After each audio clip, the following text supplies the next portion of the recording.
Hi, I'm Jeevan Sujita, Assistant Professor, Department of CSC, SRKR Engineering College, Bhimwar.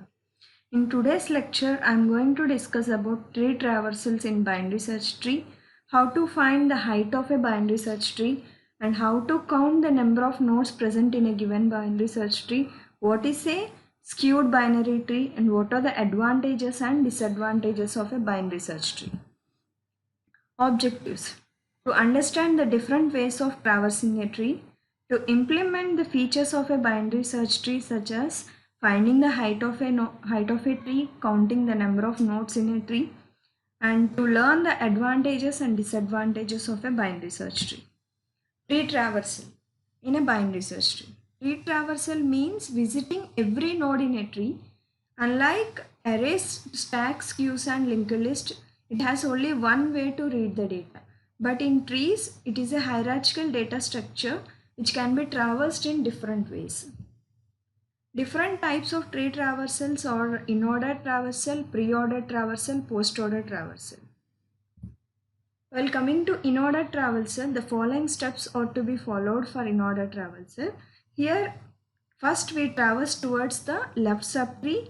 Later on, we will be visiting the root, and in the third step, we will be traversing towards the right subtree. Here is a code that explains and displays the values in a in-order fashion.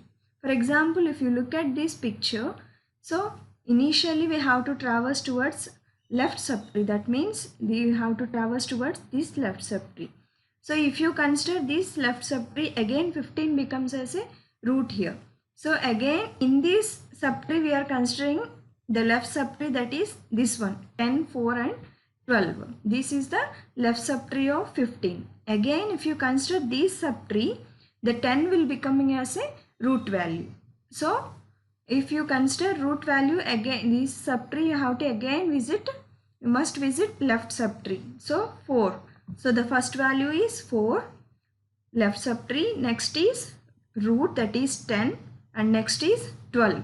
With this, these subtree left part is completed. So we write next root value is 15. So we move towards this subtree first. Now, so if you consider these subtree, so first we are moving from root node to left node first, that is 18, next is 22 and next is 24. With this we have completed this, we are returning back. Up to here this left subtree is completely finished, so we write the value as 25. Now we move to the right subtree now. When we move to the right subtree, this is another subtree which contains root and left and right child. So first if you consider this root value, we must first traverse to left subchild. Again this is also a subtree. So 35 is the root value and 31 is the right subchild. So we write 31. So we may move back to root 35 and next to that is 44. So with this the complete left subtree is completed. So we move to root 50 and right.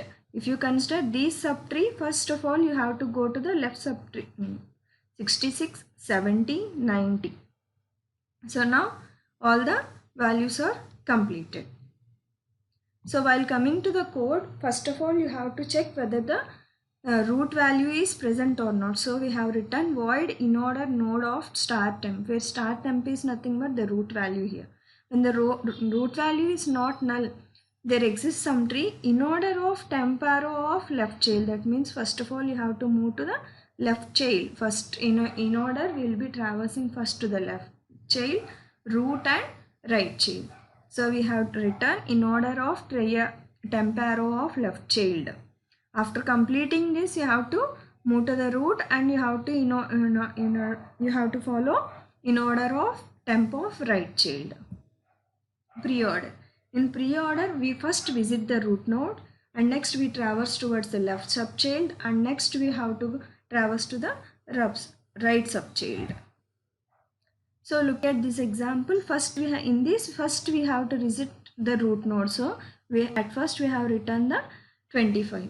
Next we have to follow left subchild. So in left subchild the 15 is the root value. So we have written 15. And next you have to write down this. Why? Because again the 10 is also a root value for this subtree. So 10, 4, 12. Okay. After that we'll be moving to the right child. So 22, 18, 24. With this all this part is completed. We move to the this part. If you consider this part, so again 50 is the root node. After 50 you have to traverse towards 35. 35 is also a root node, so you have to print that. Afterwards you have to print the left child 31 and later on 44. If you move to right part, so 70, 66 and 90, the same code, a slight variation will be done in order and pre-order. So first we will be printing the root data. So we have written printf percentile d comma temp arrow of data. Again we are calling pre-order of left child and pre-order of right child. So while coming to post order, here we will be traversing first the left child and second we will be traversing the right child. At last we will be visiting the root. So in this example, first we have to traverse towards the left subchild. When you go to this left subchild, this is the root value. So this becomes as another subtree for us. So if you move to this subtree, 10 is a root value again. So we have to traverse to the next left child. With this, it is a leaf node. So we have to print 4. Next 12. 4 after 12. Why? Because we have to print left, right and root. So 4, 12, 10. So with this the left part is completed. Now you have to print right part.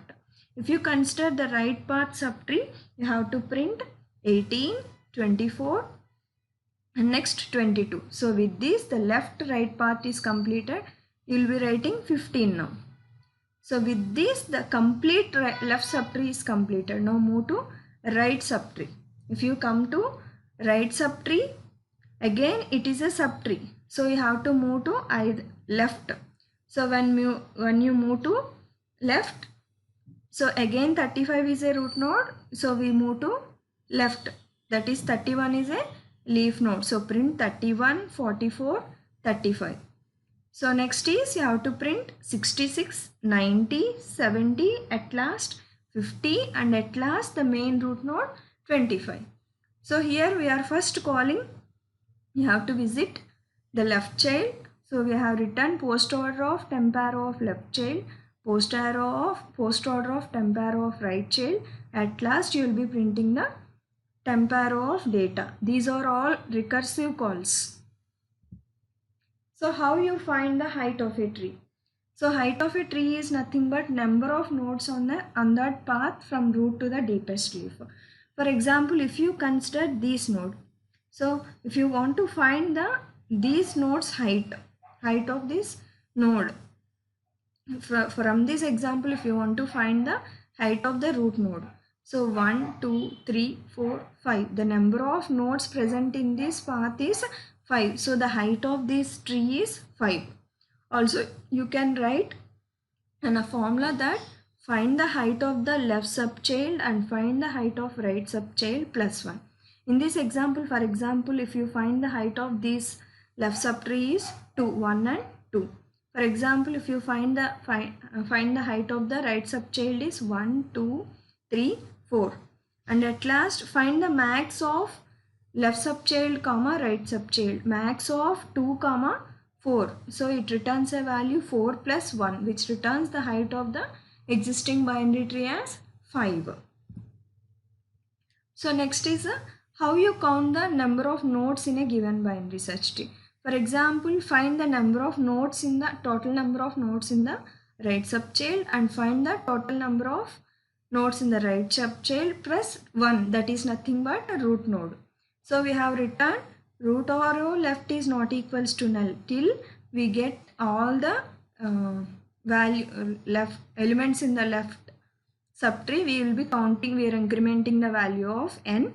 Similarly, we are counting the total number of elements or total number of nodes present in the right subchild, and at last we will be adding plus 1 node. Now coming to skewed binary tree, what is a skewed binary tree? It is also a type of a binary tree in which all the nodes have only either one child or no child. There are different types of skewed binary trees, or left skewed and right skewed binary trees.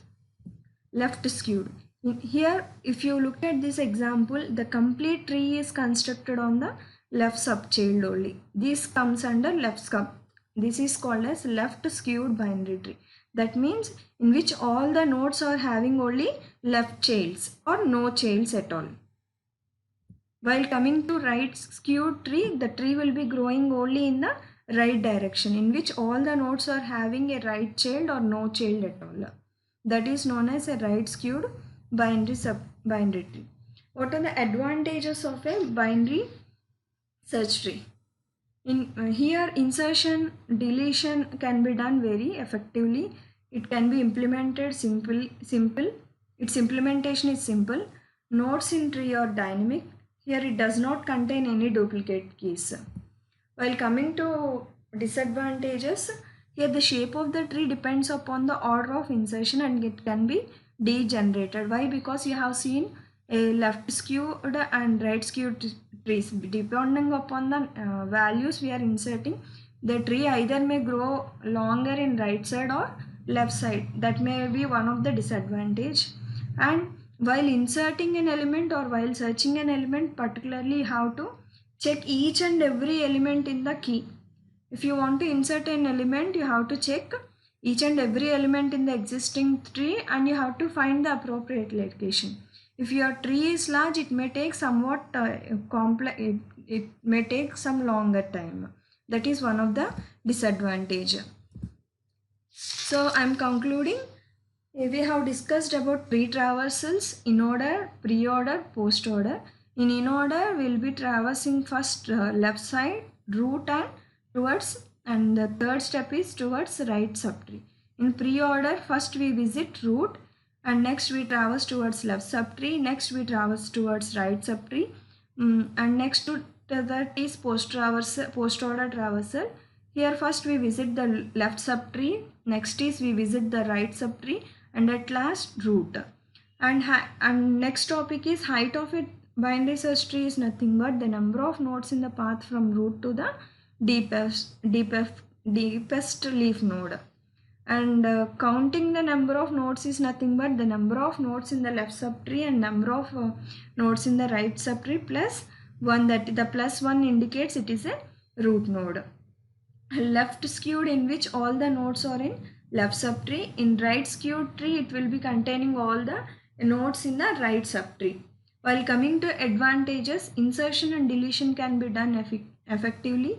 It can be implemented very easily and it does not contain any duplicate keys. So while coming to the disadvantages, the shape of the tree depends upon the insertion of nodes. And the second point is insertion or deletion can take some long time because every time we have to compare each and every element. Thank you.